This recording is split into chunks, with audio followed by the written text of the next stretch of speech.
नारायणाय। हरिओम स्वामी जी। हरिओम। राम सेवक यादव, सुप्रभातम। नमो नमः गुरुदेव। नैना पुरोहित दहीसर, सुप्रभातम। सुप्रभातम गुरुदेव। ओम नमो नारायणाय।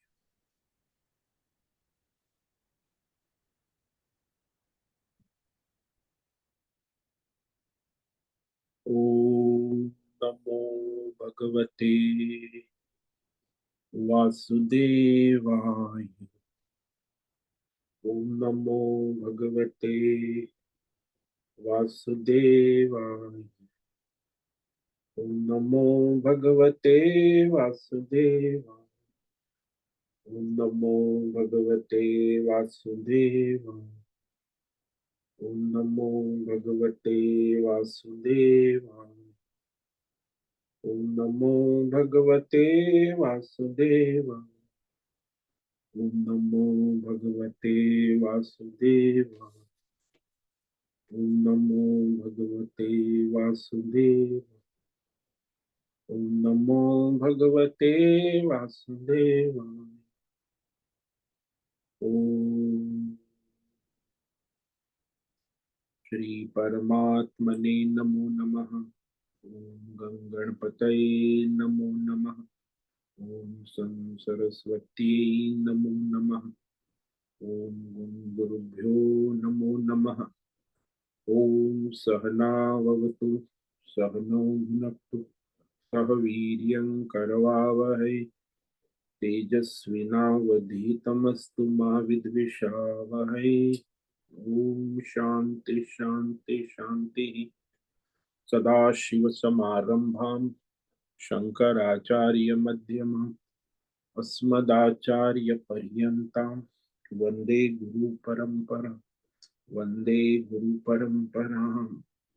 ओम पार्थाय प्रतिबोधितां भगवता नारायणेन स्वयं व्यासेन ग्रथिताम् मध्ये महाभारतम् अद्वैतामृतवर्षिणीं भगवतीम् अष्टादशाध्यायिनीम् अम्ब त्वामनुसन्दधामि भगवद्गीते भवद्वेषिणीम् वसुदेवसुतं देवं कंसचाणूरमर्दनं देवकी परमानन्दं कृष्णं वन्दे जगद्गुरुं। नमस्ते परमं ब्रह्म सच्चिदानन्दरूपाय निर्गुणाय नमस्तुभ्यं ओंकाराय नमो नमः। सर्वे दुर्गाणि तरन्तु सर्वे भद्राणि पश्यन्तु सर्वे सद्बुद्धिमाप्नोतु सर्वे सर्वत्र नंदतु। ओम तत्सत। ओम ओम ओम।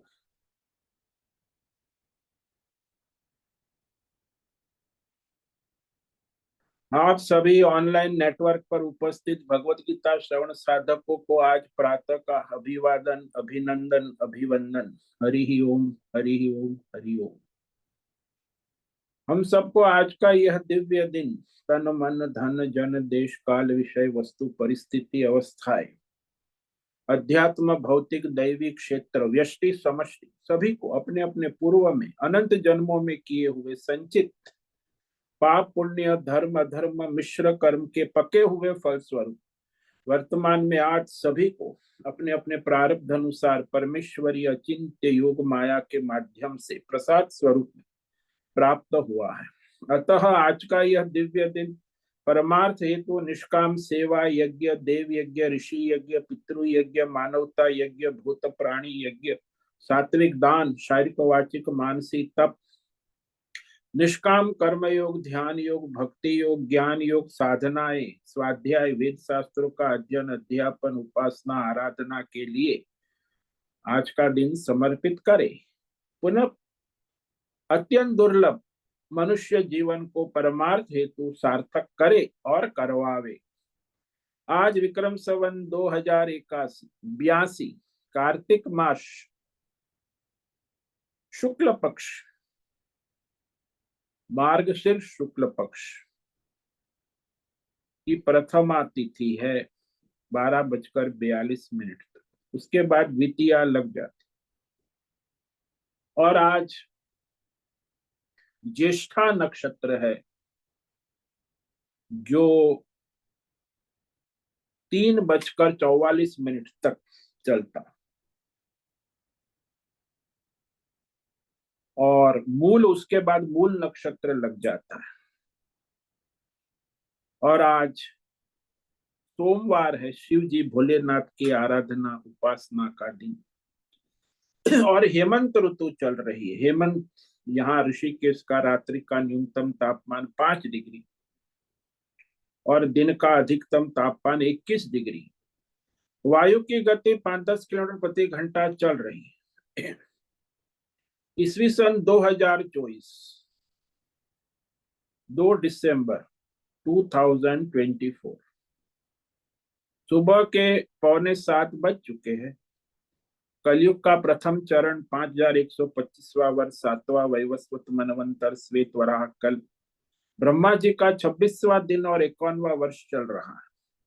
तो ऐसे अनंत कोटि ब्रह्मा और ब्रह्मांडीय परमेश्वरी अचिंत्य माया में हमारा यह एक ब्रह्मांड, इस ब्रह्मांड में ये पृथ्वी लोक में समुद्र के ऊपर जम्बू द्वीप में विश्व का एकमात्र वैदिक राष्ट्र भारत में उत्तर हिमालय प्रांत में उत्तराखंड राज्य में टिहरी जिले में हिमालयन शिवालिक पर्वतमाला के अंतर्गत मणिकुट पर्वत के ऊपर नीलकंठ महादेव के साथ ऋषिकेश नगरी में मुनि की रेती प्रांत में शीशम जाड़ी में अवधूतबाड़ा आश्रम के सी ब्लॉक के पहले माले से गंगा किनारे 5 नंबर कमरे में हम स्वामी उत्तमानंद सरस्वती भगवत गीता के आचार्य शिष्य स्वामी चिन्मयानंद सरस्वती मान कैलादैत वेद व्यास भगवत भाष शंकराचार्य की श्रृंगेरी संन्यास परंपरा से शिक्षित दीक्षित सनातन वैदिक भारतीय हिंदू धर्म अनुसार संपूर्ण भगवत गीता ज्ञान यज्ञ ऑनलाइन चैतन्यमय जीवंत लाइव प्रसारण के अंतर्गत व्याख्यान माला में अध्याय 9 राज विद्या राजगुह्य योगो नाम श्लोक नंबर 11 पर संस्कृत एवं हिंदी में व्याख्यान करेंगे। दिव्य पवित्र सरल व्यावहारिक सटीक पूर्ण वर्ण अक्षर पद वाक्य पंक्ति श्लोक अध्यायों की संगति संधि अन्वय शब्दार्थ वाक्यार्थ भावार्थ रहस्यार्थ के यथार्थ तात्पर्य सहित वैदिक शास्त्र वेदव्यास साहित्य शंकर भाष्य एवं परंपरागत सन्यासी आचार्यों की टीका टिप्पणी सहित आज का यह भगवत गीता व्याख्यान करेंगे। कृपया आप सभी श्रद्धा भक्ति ध्यान से परिपूर्ण होकर के यह दिव्य श्रवण साधना करें। इसमें से कुछ ग्रहण करे, कुछ धारण करे, कुछ अपने जीवन में चरितार्थ करे और उसमें निरंतरता लाए। अपनी अपनी आध्यात्मिक भौतिक दैवी अशांति द्वंद्व मोह विक्षेपों से रहित होकर के अधार्मिक अशास्त्रीय परंपरागत भ्रम भ्रांतियों से रहित होकर के अपने अपने शरीर इंद्रिय प्राण मन वचन कर्म से एक रूप एकाग्र होकर के शुद्ध सात्विक सूक्ष्म विवेक बुद्धि करें। पुनः पुनः वेद शास्त्र एवं आचार्य परंपरा अनुसार विवेक करे। पुनः पुनः इस व्याख्यान का श्रवण करे, मनन करे, चिंतन करे, लेखन करे, चर्चा विचारणा प्रचार प्रसार करे, लिंक भेजे, ग्रुप में शेयर, अपना और सबका परम कल्याण करे और करवावे। ओम तत्सत। ओम ओम ओम। तो हमने श्रीमद् भगवद गीता अध्याय 9 राज विद्या राजगुह्य योग के श्लोक नंबर 10 पर व्याख्यान किया था। तो भगवान ने सारी सृष्टि की उत्पत्ति स्थिति भगवान की अध्यक्षता में ही होती है। तो भगवान स्वयं अधिष्ठाता है, अध्यक्ष। ये भगवान ने कहा मयाध्यक्षेण प्रकृति सूयते सचराचरम हेतु नानेन कौन्तेय जगद्वे परिवर्तते। कौन्तेय, अरे कुंती के बेटे सुनो, मुझ परमात्मा की अध्यक्षता में, अध्यक्षेण परमात्मा अध्यक्ष अधिष्ठाता है, अध्यक्ष। ये जो त्रिगुणात्मक योग माया प्रकृति है, वह चर अचर स्थावर जंगम सारे भौतिक अध्यात्म दैव सर्व जगत को सूयते रचती है, जन्म देती, उत्पन्न करती है। क्योंकि भगवान तो उसकी माया शक्ति के द्वारा ही सृष्टि उत्पन्न होती है। लोग कहते हैं भगवान के द्वारा सृष्टि उत्पन्न, नहीं, भगवान की योग माया शक्ति ही सारी सृष्टि का उत्पन्न करती है, पालन करती है, संहार करती है, लय कर। अनेन हेतु न, इस हेतु से यह सारा संसार चक्र, उत्पत्ति स्थिति लय, जीव चक्र, जन्म मरण, काल चक्र, भूतकाल वर्तमान भविष्य घूम रहा है, विपरिवर्तते।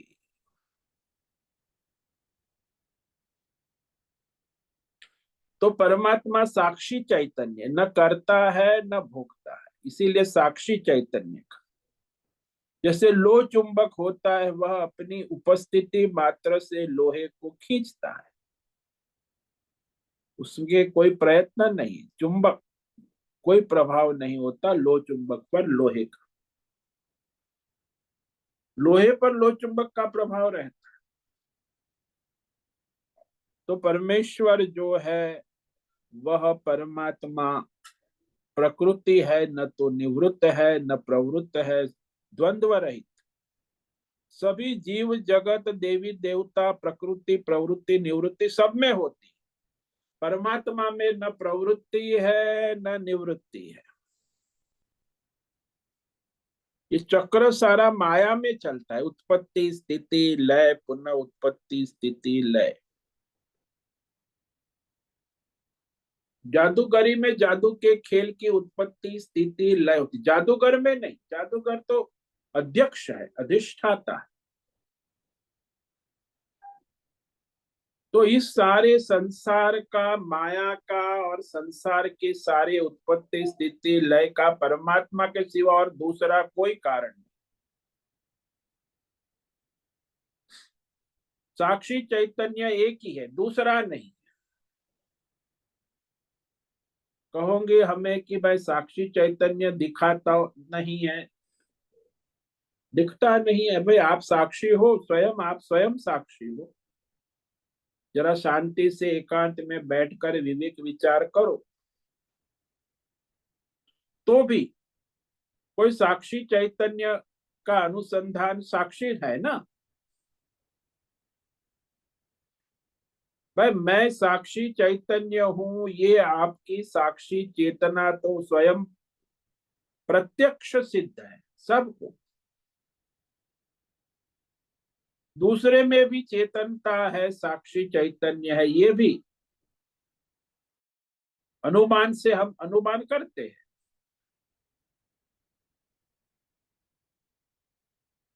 इसलिए विषय के द्वारा हमें संसार का अनुभव नहीं होता, साक्षी चैतन्य के द्वारा दृश्य रूप संसार का अनुभव होता। इसलिए साक्षी का साक्षात्कार सीधा नहीं होता।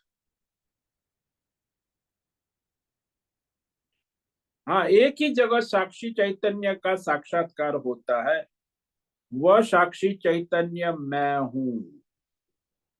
मैं हूं के रूप में, शुद्ध रूप में, वो भी मैं हूं उपाधि वाला नहीं, देह उपाधि वाला मैं नहीं, माया उपाधि वाला मैं नहीं। शुद्ध माया उपाधि देह उपाधि से रहित जो मैं शुद्ध साक्षी चैतन्य का वही अनुभव होता, साक्षात्कार हो कि मैं साक्षी चैतन्य हूं।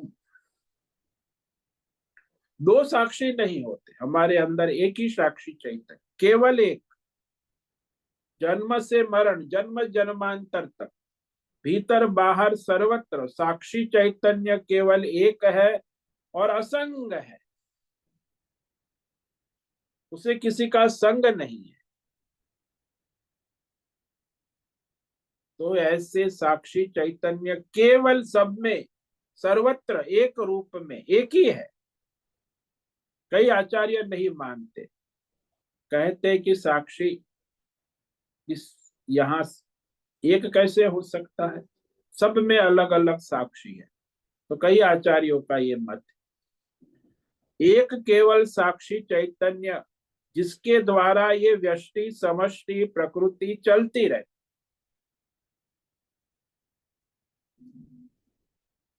तो ये जो वेद शास्त्र है विचार करके सिद्ध किया कि केवल एक साक्षी चैतन्य ही है, वही परमात्मा। वो साक्षी चैतन्य है, इसीलिए ये मायामय सृष्टि और ये जीव की उत्पत्ति स्थिति लय होती रहती।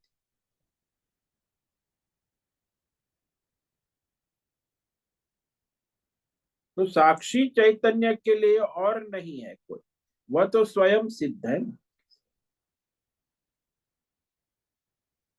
साक्षी पारमार्थिक दृष्टि से साक्षी है, कुछ भोगता नहीं है, न करता है न भोगता है, पारमार्थिक दृष्टि। लेकिन जब व्यवहार दृष्टि से माया उपाधि अविद्या के कारण वह साक्षी चैतन्य ही कर्ता भोक्ता बन जाता है। जैसे कलाकार है, कलाकार की दृष्टि से कर्ता भोक्ता नहीं, लेकिन जब माया उपाधि पात्र की उपाधि धारण कर लेता है तो पात्र की उपाधि से वह कलाकार कर्ता भोक्ता प्रतीत होने लग, कर्ता भोक्ता है नहीं। ऐसे ही माया उपाधि से अविद्या उपाधि, माया उपाधि से सृष्टि रूप में और अविद्या उपाधि से जीव रूप में वह पर प्रतीत होता है। कब वो कर्ता भोक्ता प्रतीति होती है, तब तक सारी सृष्टि बनती बिगड़ती रहती है, जीव की भी उत्पत्ति स्थिति होती। लेकिन माया उपाधि हटने से, अज्ञान हटने से परमात्मा कर्ता भोक्ता नहीं रहता। जब तक माया उपाधि है और अविद्या उपाधि, तब तक कर्ता भोक्ता। जैसे जादूगर कर्ता भोक्ता तभी तक है जब तक वो जादूगरी है और जादू के खेल है। जब जादूगरी नहीं है, जादू के खेल है, तो कहाँ कर्ता भोक्ता रहेगा। तब सृष्टि रही यह कहना बनता ही नहीं। इसलिए जब तक अविद्या माया है तभी तक ये जीव सृष्टि व्यष्टि समष्टि सृष्टि है। कैसी है बोले, स्वप्न के समान स्वप्न जगत है।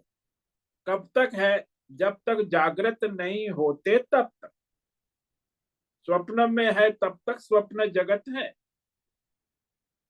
तो अविद्या की बात भी ऐसी, जब तक अज्ञान है तब तक सृष्टि है, जब तक माया है तब तक सृष्टि है।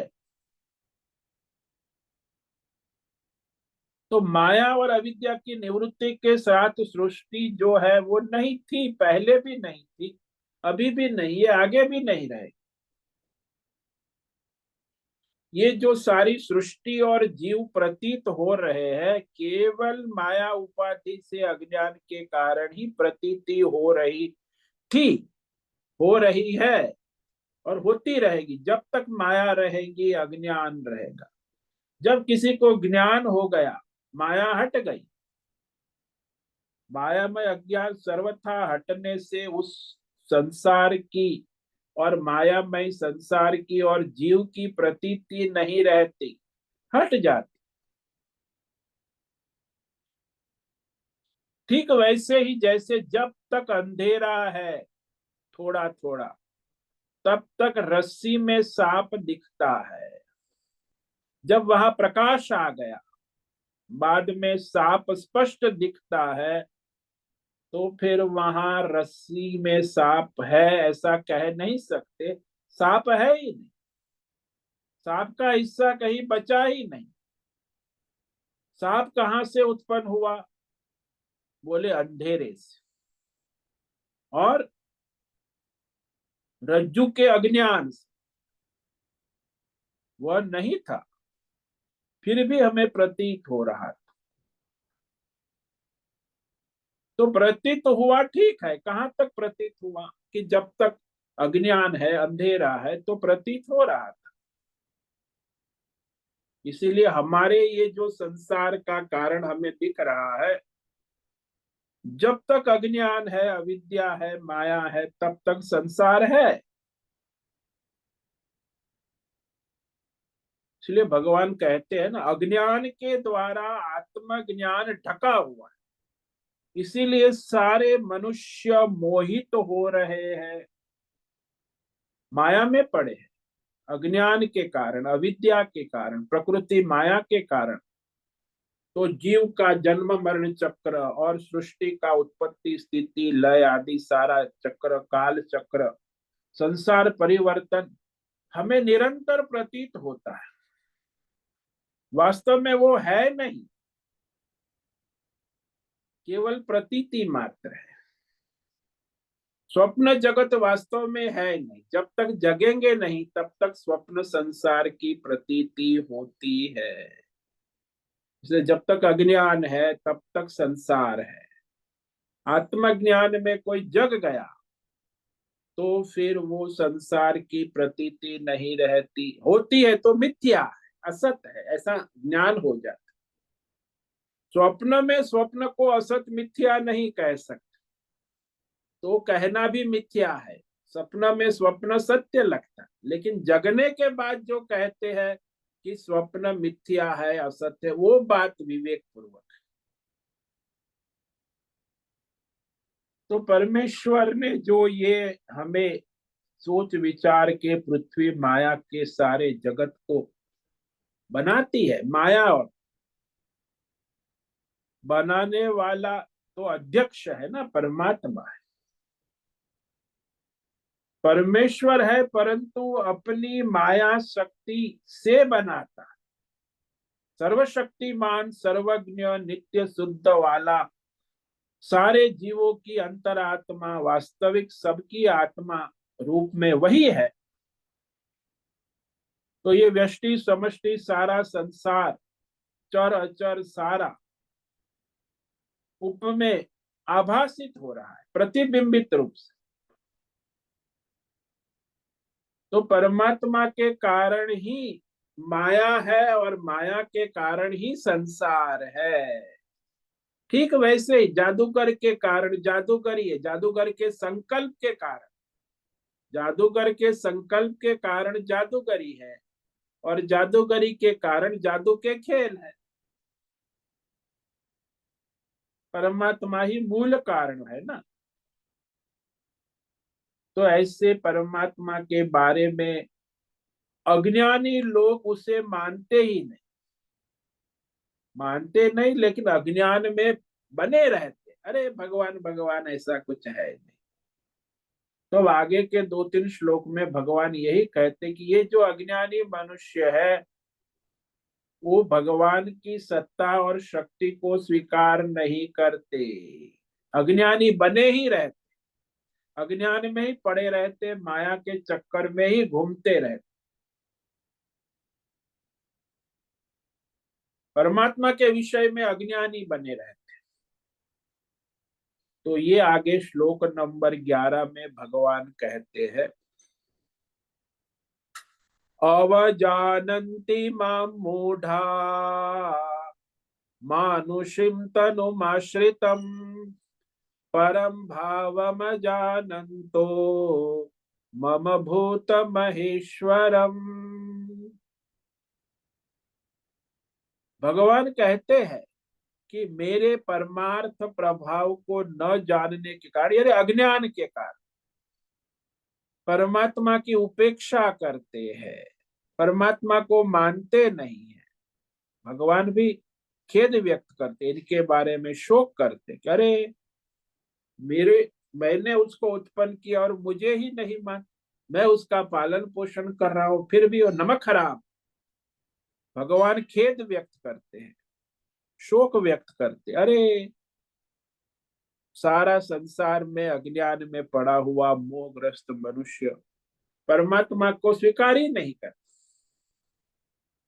ये भगवान ने कहा, मम परम भाव, मेरे परमार्थ तत्व को, भावम यानी तत्व, परम तत्व परमात्मा सर्वश्रेष्ठ दिव्य शक्ति, सत्ता कहो शक्ति कहो, अजानंत अज्ञानी न जानने वाला, मूढ़ा मूढ़ा, अज्ञानी को भगवान ने मूढ़ा कहा, अविवेकी है, मूर्ख है, जड़वादी, अज्ञानी है, असुर, नास्तिक है, नहीं मानते। तो मनुष्य का शरीर धारण करने वाले सामान्य मनुष्य मानते, मनुष्य शरीर धारण करने वाले मुझ लीला अवतार लीला नहीं जान पाते। कहते ये तो एक सामान्य राम एक सामान्य मनुष्य है, कृष्ण एक सामान्य मनुष्य, शिव भी एक सामान्य मनुष्य, काल्पनिक कथा वार्ता है, ऐसी ऐसी बातें कर। भगवान भी अवतार लेते, मानुषिम तनुम मैंने भगवान अवतार लेते हैं, तो भगवान शरीर धारण करने वाले हैं, लेकिन उसे सारे ईश्वर है, सबका ईश्वर है महेश, लेकिन वे नहीं जानते। भगवान अपनी योग माया शक्ति से संसार के जीव के उद्धार करने के लिए अवतार रूप में प्रकट होते, लेकिन उस परमेश्वर को एक साधारण मनुष्य ही मानते हैं, अवजानंती।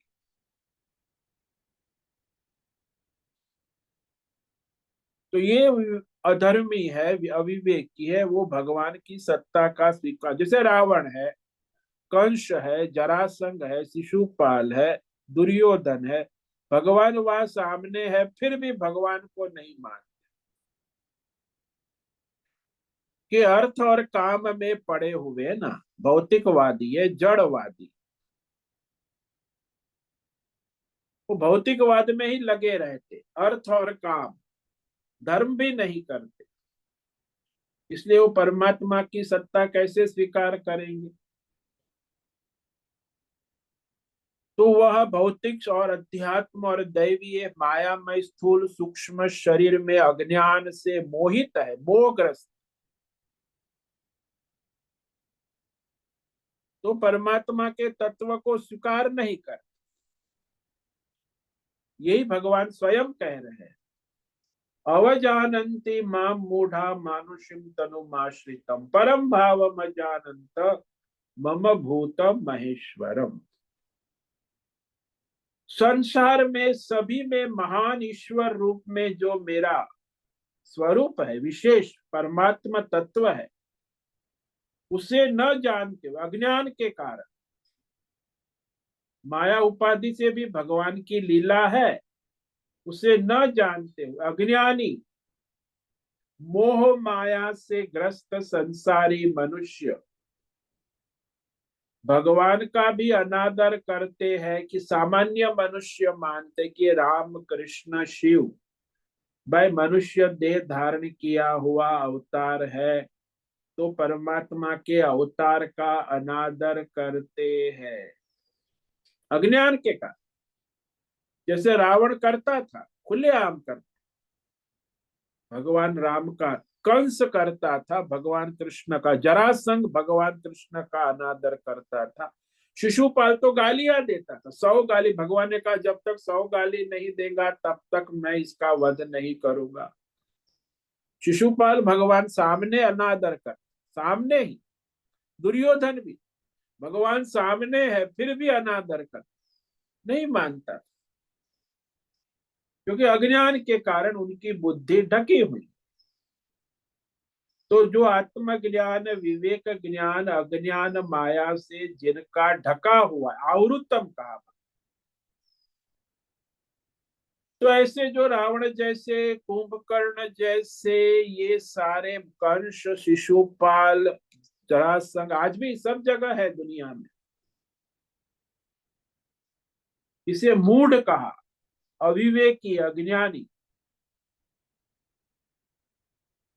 जो भगवान सबके अंदर विद्यमान है साक्षी चैतन्य रूप में, सारी सृष्टि का एकमात्र मूल आधार, मूल कारण, सारी सृष्टि को जीव को प्रकाशित करने वाला, अवजानंती, नहीं जानते, अवज्ञा करते हैं, तिरस्कार करते हैं,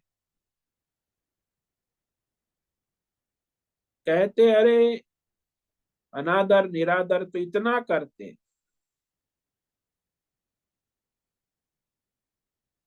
लेकिन वो मानते नहीं है कि भाई सभी माया सृष्टि जीवों के कर्म फलों का दाता साक्षी चैतन्य परमात्मा ही होता है। स्वीकार नहीं करते, काल्पनिक पात्र मानते हैं, अवज्ञा करते हैं। क्यों अवज्ञा करते हैं? क्योंकि मनुष्य के शरीर में उसे देखते हैं ना, भाई राम है, कृष्ण है, शिव है। मनुष्य के शरीर में सीमित चैतन्य आत्मा को देखने पर यह शरीर में परिच्छिन्न सीमित होने वाला एक सामान्य मनुष्य क्या कर सकता? कहता है वो रावण भी, अरे वो तो जंगल में घूमने वाला एक सामान्य मनुष्य, उसे तो मैं ऐसे ही चबा जाऊंगा। रावण कहता है राम को कि अरे वो क्या सामान्य मनुष्य है। मनुष्य के शरीर में सीमित चैतन्य आत्मा को देखने पर भी, और अज्ञानी मनुष्य भी ऐसा ही है, जो मनुष्य सब में, भाई राम भी परमात्मा है, सभी जीवों के अंदर साक्षी चैतन्य परमात्मा उपस्थित है, वही उसके जीवन को चलाते। तो शरीर में सीमित है, बंधा हुआ है, तो अज्ञानी लोग ऐसा ही करते, बड़े है तो क्या है, शरीर के बिना तो कुछ कर नहीं सकता। तो शरीर है तो आत्मा है ना, तो शरीर से सीमित बंधा हुआ है, वह क्या कर सकता है? ऐसी ऐसी बातें कर। चारवाक लोग तो यही कह रहे भाई आत्मा नाम की कोई चीज है ही नहीं, शरीर है तब तक ये सब आत्मा अपनी काम करती है, शरीर गया तो आत्मा गई। केवल शरीर को ही आत्मा मान लेते। मनुष्य शरीर में जो चेतन है, चैतन्य आत्मा है, उसे स्वीकार नहीं कर।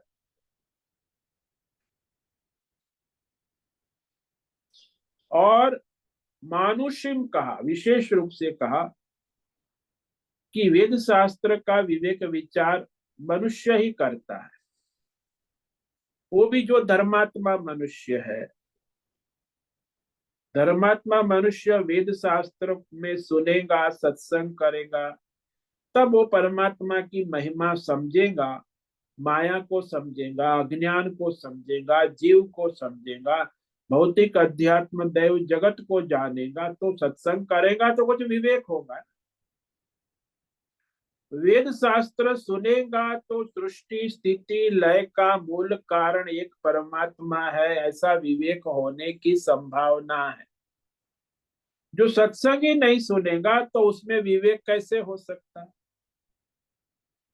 तो ऐसे ही ज्यादातर मनुष्य जो शास्त्र नहीं पढ़ते हैं, सत्संग नहीं करते हैं, केवल विषयों का कुसंग करते, संसार के भोग में लगे हैं, ऐसे असुर अज्ञानी मनुष्य परमात्मा को स्वीकार नहीं करते।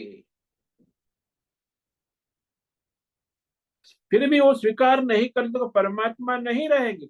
अरे एकमात्र परमात्मा ही सबके अंदर साक्षी चैतन्य रूप से नित्य विद्यमान, सभी को उनके कर्मों के अनुसार चलाते, अंतर्यामी, प्रत्येक आत्मा रूप से चींटी से लेके ब्रह्मा विष्णु महेश सबके अंदर विद्यमान उपस्थित है।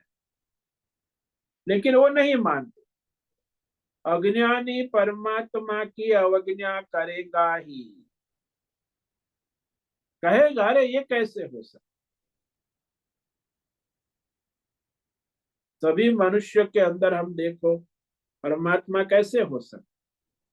कोई शरीर देखो सबके, कोई अंधा है, कोई लूला है, कोई लगड़ा है, कोई कोढ़ी है, कई मनुष्य देखो कैसे कैसे है।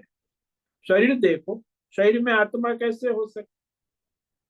फिर हम क्या उनके सबके मन देखो, मन बुद्धि अंतःकरण सूक्ष्म शरीर में कितने काम क्रोध लोभ मोह राग द्वेष, कितने विकार उनके मन में बुद्धि में चल रहे हैं अंतःकरण में। तो स्थूल शरीर में सारा कोढ़ है, अंधे है, लूले है, और सूक्ष्म शरीर में मन बुद्धि में काम क्रोध लोभ मोह अनेक विकार, शारीरिक विकार कितने हैं, मानसिक विकार कितने हैं। तो उसमें परमात्मा बैठा हुआ है कैसे मान, ये लोग तर्क करते। तनुम, तनुम यानी शरीर को कहते। तनु का मतलब छोटा भी होता है संस्कृत में। तो सभी जीटी से लेके ब्रह्मा विष्णु यानी मनुष्य के अंदर साक्षी चैतन्य परमात्मा तनु भाव अति सूक्ष्म भाव में रहते, सूक्ष्म रूप में प्रतीत होता है। वो कैसे? तो कहते हैं जैसे घड़े के अंदर दिखने वाला आकाश घड़े के कारण छोटा घटाकाश प्रतीत होने लगता है। तो अज्ञानी मनुष्य समझता है कि घटाकाश ये महाकाश जो सर्वव्यापक आकाश है उससे भिन्न है। ये अज्ञान के कारण, अरे घटाकाश कितना छोटा है और महाकाश कितना बड़ा है। लेकिन वास्तविक विवेक करने वाला समझने वाला जानता है कि घड़े के भीतर जो आकाश प्रतीत हो रहा है घड़े के कारण, घड़े के कारण घड़े के भीतर घटाकाश प्रतीत हो रहा है, वो वास्तव में महाकाश ही है।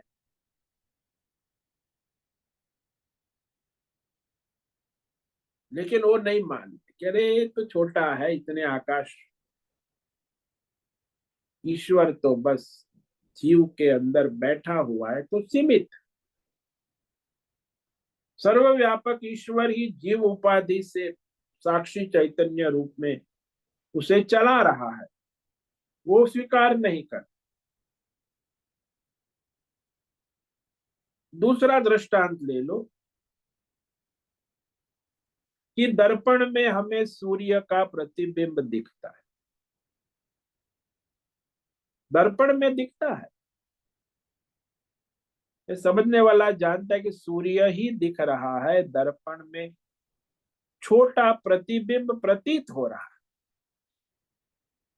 वास्तव में दिख रहा सूर्य ही है, अन्य कोई विषय नहीं दिख रहा है, दूसरा विषय है ही नहीं, सूर्य ही है जो दर्पण में हमें दिख रहा है। ऐसे ही अंतःकरण में भी जो प्रतिबिंबित हो रहा है वो सर्वव्यापी परमात्मा ही है, जो मैं हूं के रूप में चैतन्य रूप में प्रतीत हो रहा है नित्य सबको। वैसे ही देखो दर्पण में जब आप मुख को देखते हो तो यही कहते हो कि मेरा मुख दर्पण में दिख रहा है, यह नहीं कहते हो कि दर्पण में कोई दूसरा व्यक्ति दिख रहा है, मेरा मुख ही दिख रहा है, दर्पण की उपाधि से दिख रहा है।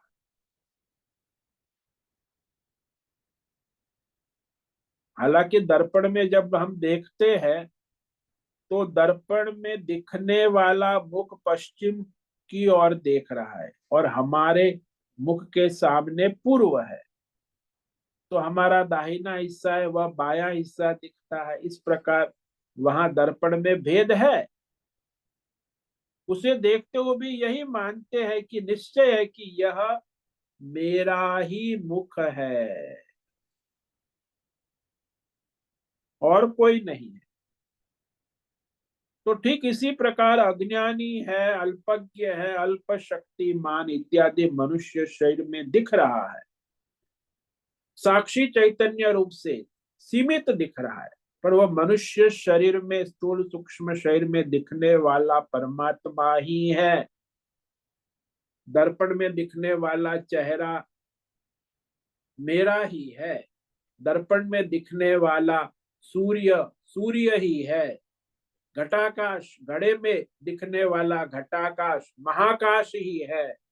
ऐसे चींटी से लेके ब्रह्मा विष्णु महेश सब में अंतर्यामी रूप से, साक्षी चैतन्य रूप से जो दिख रहा है वह परमात्मा ही है। आश्रितम, भाई स्थूल सूक्ष्म शरीर के आश्रय में रहते हुए भी वह शरीर के अनुसार ही व्यवहार कर रहा है।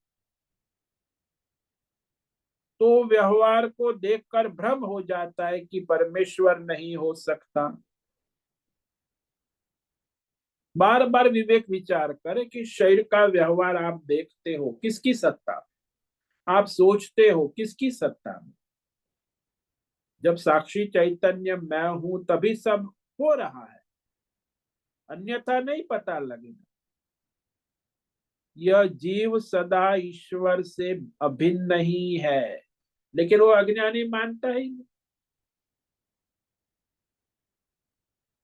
कहते हैं साक्षी चैतन्य तो है ही नहीं, मैं ही हूं, और मेरा शरीर ही काम कर रहा है, मेरा मन बुद्धि ही काम कर रही, मैं ही काम कर रहा हूं। तो अज्ञान के कारण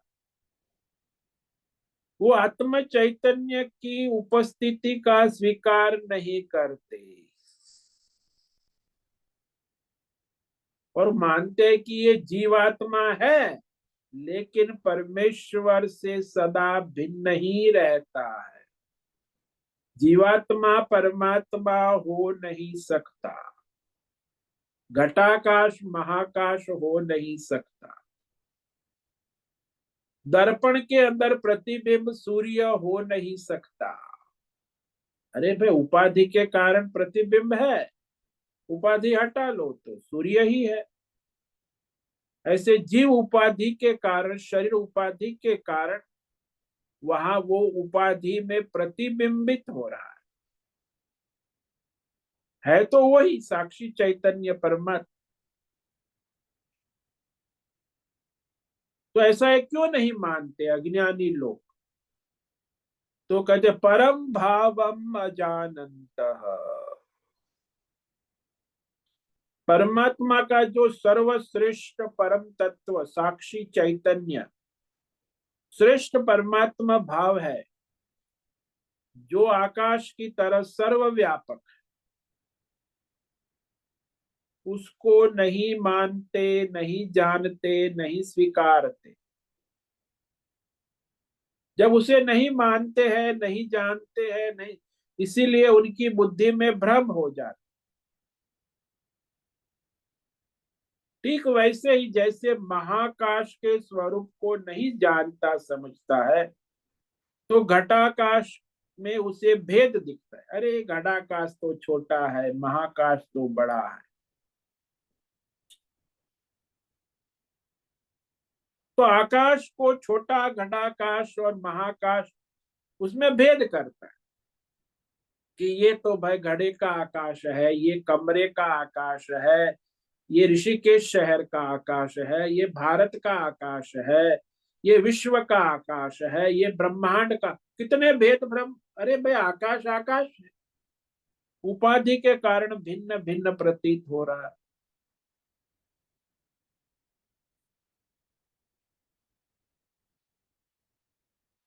तो यह अज्ञान के कारण ही इतने सारे भेद मनुष्य और उसमें भ्रमित रहे। आकाश के वास्तविक स्वरूप को, सर्वश्रेष्ठ सर्वव्यापक तत्व को न जानने के कारण भेद भ्रम खड़ा हो जाए। और ये भी उसको समझ में आता है अज्ञान भ्रम से, कि वो समझता है कि घड़े के या कमरे के कारण प्रतीत हो रहा है आकाश। यदि घड़ा ना होता तो आकाश नहीं होता, यदि कमरा ना होता तो आकाश नहीं होता। यानी घड़े के कारण आकाश प्रतीत हो रहा है, हालांकि वो तो वस्तुतः महाकाश ही है। वैसे परमात्मा के परम तत्व परम भावम अजानंत, परमात्मा के परम तत्व को, सर्वव्यापक तत्व को नहीं जानने के कारण ये अज्ञानी मनुष्य को भगवान ने यहाँ मूढ़ कहा, अविवेक, मूर्ख, जो असुर है, भोग में लबा हुआ है, नास्तिक है।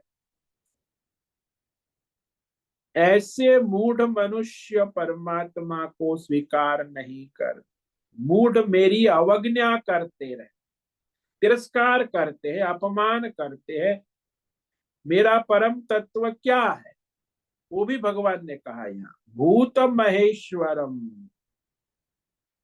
परमात्मा स्वयं कहते कि मेरा परम तत्व क्या है, मम भूतम, सारे प्राणियों का महान ईश्वर मैं, अंतर्यामी साक्षी चैतन्य रूप में उसके जीवन को चलाने वाला, व्यष्टि समष्टि सबको चलाने वाला महान ईश्वर महेश्वर, सर्वभूत महेश्वर, उसी का निरादर करने के कारण वे जो अज्ञानी जीव यहाँ अपने स्वरूप को वेद शास्त्र की सहायता से पहचान सकते हैं।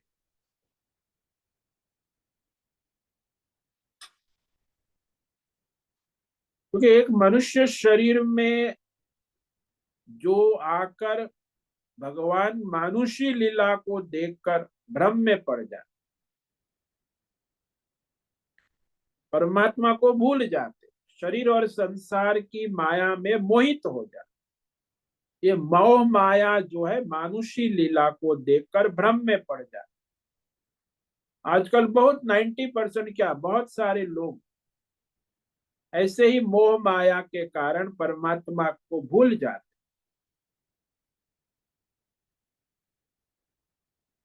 ये तो परमात्मा की बात हुई। आज भी बहुत सारे लोग हैं जो भगवान राम को एक सामान्य ऐतिहासिक महापुरुष कहते हैं, भगवान कृष्ण को ऐतिहासिक महापुरुष कहते हैं, लेकिन वे पर ब्रह्म परमात्मा ही सारी सृष्टि के बनाने वाले हैं। ये उनकी बुद्धि में बात नहीं बैठ, इसलिए वो लोग प्रचार भी करते बड़े जोर शोर से। ये ईसाई वाले, इस्लाम वाले, जैन वाले, बौद्ध वाले, ये नास्तिक लोग जो है वो अपने को कहते हैं कि ये तो सब इनका काल्पनिक ऐतिहासिक कृष्ण राम ऐसे कोई परमात्मा अवतार नहीं लेते।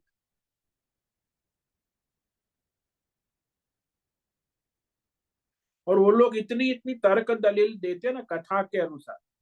अरे देखो, कंस था तो भगवान को भागना पड़ा, मगध राज ने उसके ऊपर 17 बार आक्रमण किया, भगवान को रणछोड़ कहते, अरे भगवान भाग गया।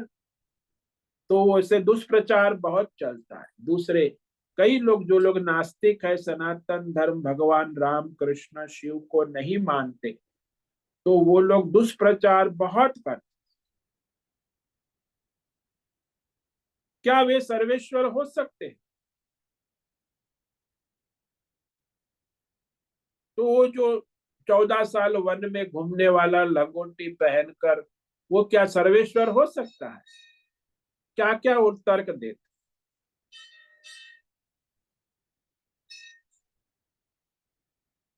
तो ये सब संसार में परमात्मा के अवतार को भी नहीं मानते और सर्वव्यापक परमात्मा की सत्ता शक्ति का स्वीकार भी नहीं।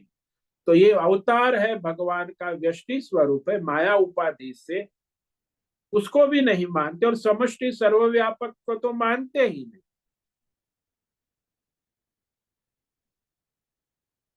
इसलिए ये अज्ञानी मनुष्य, नास्तिक मनुष्य, अवैदिक जो हमारे वैदिक धर्म को नहीं मानते हैं, वो लोग परमात्मा की सर्वज्ञता सर्वशक्तिमत्ता का स्वीकार नहीं करते। वो स्वीकार न करने से क्या वो लुप्त हो जाएंगे? अरे तो वो तो सत्ता है, आप माने या न माने, परमात्मा की सर्वज्ञता सर्वसत्ता सर्वशक्ति कभी लुप्त नहीं होती। लेकिन जब अवतार लेते हैं तो मनुष्य शरीर का व्यवहार करेंगे, मनुष्य उचित व्यवहार आहार विहार ही होगा।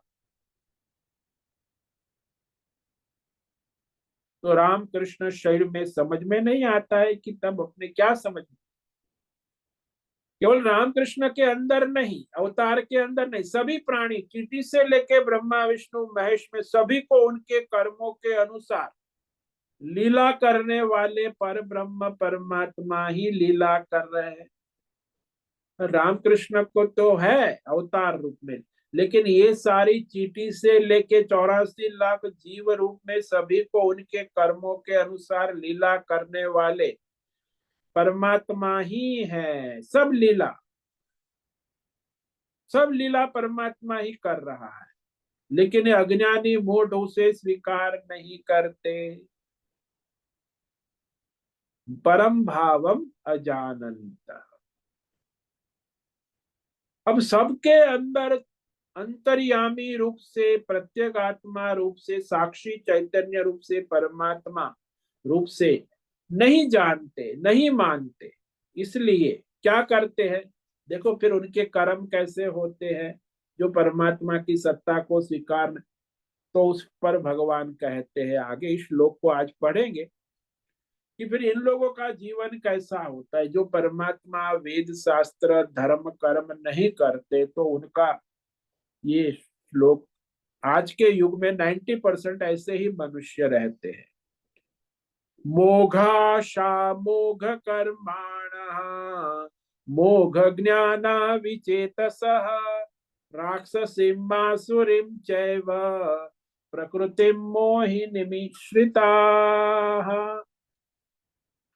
तो ऐसे जो अज्ञानी भगवान के सत्ता, धर्म, शास्त्र, नियम को स्वीकार नहीं करते, व्यर्थ कामना वाले, व्यर्थ आशा, मोघ यानी व्यर्थ कर्म करते, परिवार, पैसा, रुपया, पैसा, मोटर, गाड़ी, बंगला, खान प्यान, व्यसन, व्यर्थ कर्म करते। और व्यर्थ ज्ञान जो नश्वर है, भौतिक, अध्यात्म, परमार्थ ज्ञान को नहीं मानते। भौतिक स्थूल ज्ञान जो व्यर्थ है, नश्वर है। विचेतसा अविवेकी, विचेतसा मानसिक रूप से भ्रमित, राक्षसी, आसुरी और मोहिनी प्रकृति को धारण किए संसार में घूमते रहते हैं जन्म जन्मांतर। ये राक्षस जिसको कहते हैं, असुर कहते हैं, मोहिनी मोह में पड़े रहते, प्रकृति माया में घूमते रहते हैं। तो इस पर हम कल विचार करेंगे। तो आज जो भगवान ने कहा कि भगवान के प्रभाव को, दिव्य परम तत्व को न जानने के कारण अज्ञानी जो मनुष्य है, परमात्मा का तिरस्कार करते हैं, अनादर करते हैं। भगवान इसके विषय में शोक व्यक्त कर, अवजानन्ति मां मूढ़ा मानुषिं तनुमाश्रितं परम भावमजानन्तो मम भूत महेश्वरम। भगवान स्वयं कहते कि मेरे परम तत्व, भावम यानी मेरे परम तत्व, सर्वव्यापक दिव्य शक्ति, सभी शक्तियों की शक्ति, परम शक्ति, अजानंत अज्ञानी, नहीं जानने वाले, मूढ़ा अविवेकी, मूर्ख, अज्ञानी कहते, ऐसे मनुष्य का शरीर धारण करने वाले। तो मनुष्य जो है वो अपने अज्ञान के कारण भगवान को भी सामान्य मनुष्य शरीर धारण करने वाले ऐतिहासिक पुरुष मानते, जो सारे सृष्टि के ईश्वर है, भूत महेश्वर, महान परमेश्वर, उसे नहीं मानते। हालांकि भगवान अपनी योग माया शक्ति से अवतार लेकर संसार में जीव और सृष्टि का कल्याण करते हैं, ये भी स्वीकार नहीं। तो परमेश्वर को एक साधारण ऐतिहासिक मनुष्य ही मानते हैं, अवज्ञा करते, अनादर करते, निरादर करते। लेकिन भगवान तो अवतार लेते हैं अपने भक्तों के हित के लिए, कल्याण के लिए, सृष्टि के कल्याण के लिए। अधर्म का कहा ना, भगवान अवतार ले, यदा यदा ही धर्मस्य ग्लानिर्भवति, जब धर्म का लोप होता है, अधर्म की वृद्धि होती है, तो भगवान अवतार लेकर धर्म की स्थापना कर। तो वो स्वीकार नहीं करते ये लोग, क्योंकि अज्ञानी है, मूढ़ है, असुर है। और दुनिया में ऐसे आज 90%, पूरा चाइना असुर, भगवान को नहीं मान, रशिया असो भगवान को नहीं, और बाकी ये सब इस्लाम जैन भगवान के अवतार को नहीं मानते। तो ये सारा ऐसा ही है संसार जिसमें आप रह रहे हैं, ये मूढ़ संसार, वो उनके भगवान को स्वीकार ही नहीं करते, अवतार सर्वव्यापक भी स्वीकार नहीं करते और एक अवतार रूप में भी स्वीकार नहीं करते। ओम नमो नारायणाय, ओम नमो नारायणाय, ओम नमो नारायणाय, ओम नमो नारायणाय, ओम नमो नारायणाय। कायेन वाचा मनसेन्द्रियैर्वा बुद्ध्यात्मना वा प्रकृते स्वभावा करोमि यद्यत् सकलं परस्मै नारायणायेति समर्पयामि। ओम सर्वे भवन्तु सुखिनः, सर्वे सन्तु निरामयाः, सर्वे भद्राणि पश्यन्तु, मा कश्चित् दुःखमाप्नुयात्, अस्तु मा सद्गमय, तमसो मा ज्योतिर्गमय, मृत्योर्मामृतंगमय। ओम पूर्णमद पूर्णमिदं पूर्णात् पूर्णमुदच्यते पूर्णस्य पूर्णमादाय पूर्णमेवावशिष्यते। ओम शांति शांति शांति। शंकरं शंकराचार्यं केशवं बादरायणं सूत्र भाष्य कृतौ वंदे भगवन्तौ पुनः पुनः। ईश्वरो गुरुरात्मेति मूर्तिभेदं विभागि व्योमवद्व्याप्तदेहाय दक्षिणामूर्तये नमो नमः। ओम गुं गुरुभ्यो नमो नमः। ओम तत्सत् ब्रह्मार्पणमस्तु। ओम ओम ओम।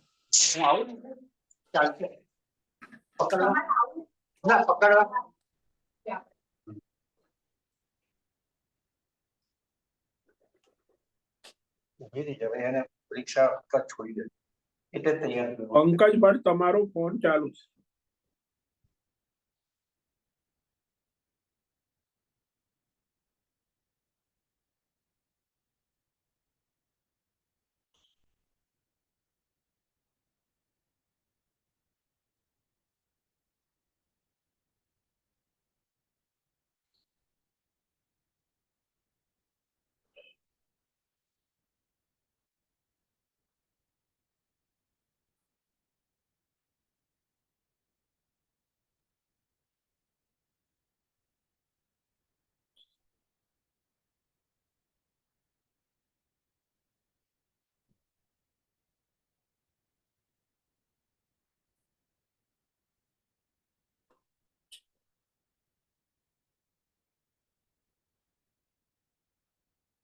पांच मिनट है, किसी को प्रश्न है पूछ सकते हैं अभी।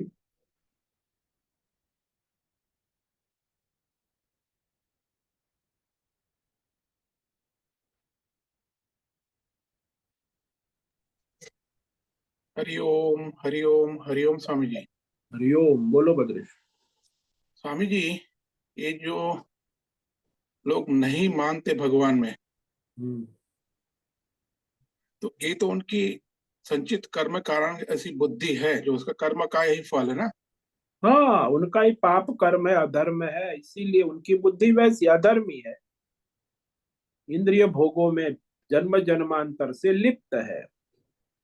तो ऐसे लोगों को तो अपने कर्मों अधर्म के कारण ही उनकी बुद्धि भ्रष्ट हो जाती है। तो वहां तो उनके लिए तो कोई इस जन्म में भी शक्यता है ही नहीं, उसे मुक्त हो, कर्म ऐसे ही कर रहे, संचित कर्म ऐसे ही बन रहे। हाँ, ऐसे ही करे, जब तक वो कर्म सुधारेंगे नहीं, धर्म कर्म नहीं करेंगे, तब तक बुद्धि सुधरेगी नहीं। वो तो उसका सिद्धांत है। और जैसे आपने बताया कि मनुष्य जाति के 90% से ज्यादा लोग इसमें हैं। हाँ, तो ये जो मनुष्य जाति के लोग है, वो तो इसमें ही फंसे रहेंगे। हाँ, वो तो जब तक वो धर्म कर्म पुण्य नहीं करेंगे, उनकी बुद्धि शुद्ध नहीं होगी, तब तक वो भगवत सत्ता को स्वीकार ही नहीं करेंगे। ये तो अधर्मी इंद्रिय भोगों में लगे हुए। समाज में तो इनका ही दबदबा रहेगा। हाँ, वो तो रहेगा। अर्थशास्त्र और काम शास्त्र, भौतिक शास्त्र, जन्म मरण चलता रहेगा। तो ये जो समाज का जो है वातावरण तो यही रहेगा। हाँ, यही रहेगा। वो तो जिसमें कोई धर्मात्मा है, पुण्यात्मा है, उसकी बुद्धि में विवेक होगा। बाकी तो सब ऐसे ही आते जाते रहेंगे, जन्म मरण चलता रहेगा।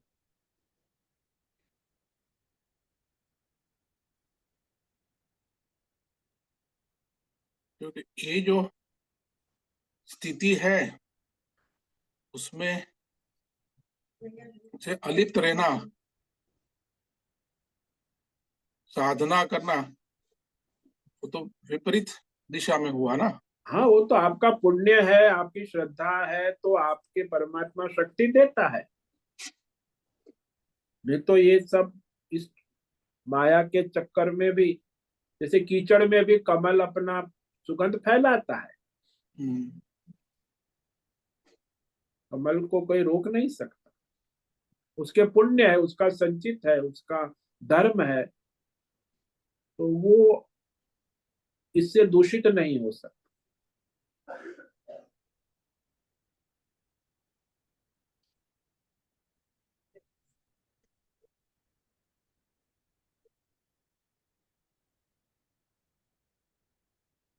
तो ऐसा ये माया का खेल चल रहा है। हाँ, व्यष्टि जीव और समष्टि माया का खेल चल रहा है। व्यष्टि जीव है, समष्टि माया है। हम्म।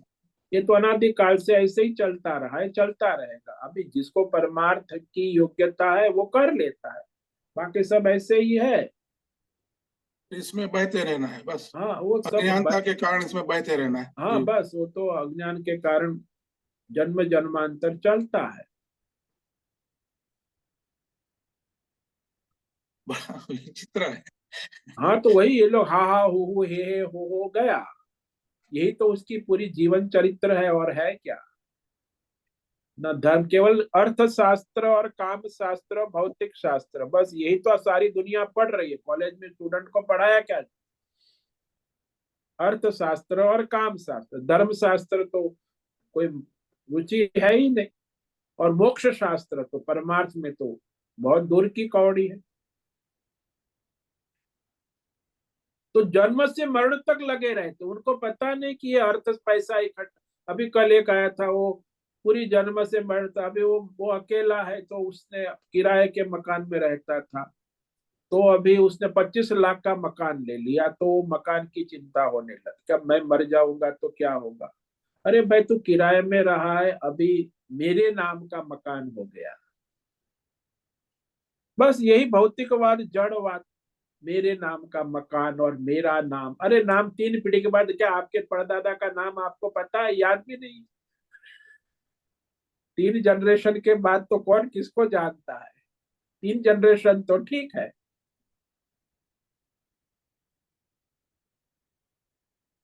तो जन्म से मरण तक इसी अर्थशास्त्र और काम शास्त्र में। धर्म शास्त्र तो गौण हो गया ना आजकल। धर्म तो प्रायोरिटी, बॉटम टॉप लाइन तो अर्थशास्त्र काम शास्त्र, फिर एकदम बॉटम लाइन में धर्म शास्त्र, और उसके एकदम बॉटम लाइन में मोक्ष परमार्थ। वो कहते मोक्ष तो हमको चाहिए ही नहीं। धर्म भी हमें फुर्सत कहाँ है, हमें तो अर्थशास्त्र और काम शास्त्र में ही डूबे हैं। तो ये अर्थ ये पुरुषार्थ। ये जो सत्संग हो रहा है मोक्ष शास्त्र का, ये तो बड़ा दुर्लभ है। वो तो दुर्लभ है ही मनुष्य लोक में। गीता मोक्ष इसे दुनिया में कितने का लाखों करोड़ों कथाकार है। भागवत रामायण कथा करने वाले लाखों है। भगवत गीता पर कितने लोग व्याख्या करते हैं।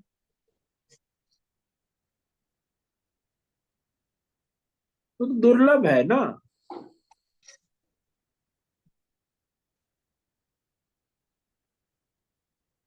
बड़ा आश्चर्यमय है पूरा। हाँ, ये मायामय है, बस उसमें हमें कोई चिंता करें। वो भगवान की माया है, चलती है। मनुष्य अपना धर्म करे, स्वधर्म करे, परमार्थ करे, मनुष्य जीवन मिलाए। ये अर्थशास्त्र काम शास्त्र के लिए नहीं मिला, धर्म और मोक्ष के लिए मिला। भोग तो सभी योनि में, पशु योनि में तो भोग ही भोग है।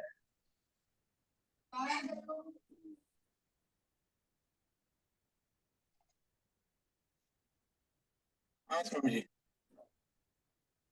ओम नमो नारायण। बहुत बहुत धन्यवाद। ओम नमो नारायण। ओम नमो। ठीक है, सभी साधकों को आज का ओम नमो नारायणाय, सबको आज का ओम नमो नारायण। सभी साधकों को आज का ओम नमो नमो नारायण। नारायणाय। ओम नमो नारायणाय। ओम नमो नारायण। नारायण ओम नमो नारायणाय। ओम नमो नारायण स्वामी। नारायणाय। सब बहुत से निवेदन है, आज का सत्संग पूर्ण करें। ओम नमो नारायणाय। आज का दिव्य सत्संग हम यही पूर्ण करते हैं। सभी साधकों को ओम नमो नारायणाय। सभी साधकों को ओम नमो नारायणाय। नारायण।